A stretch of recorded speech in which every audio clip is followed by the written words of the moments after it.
recording? Yeah. So this is Lee, and here we have a stick, and here we have some eggs, and I'm going to show you how I can't get the eggs to stick to the stick. Okay. So first we need to put a bit of oil on the stick because you've got to oil things to cook them, of course. There we are. And we'll just spread the oil around the stick a bit. And this is a V-shaped stick, so the eggs got a bit more sticking place to stick to. Here's one egg. Let's try and sort of hold it. I use to hold it. I'll just put those there. There we are. I'll hold it. Ready? Do it very carefully.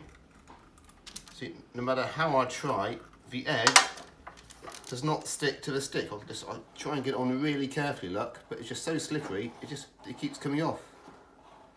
So please let me know how you can cook an egg on the stick, but get the egg to stick to the stick, because it just won't work.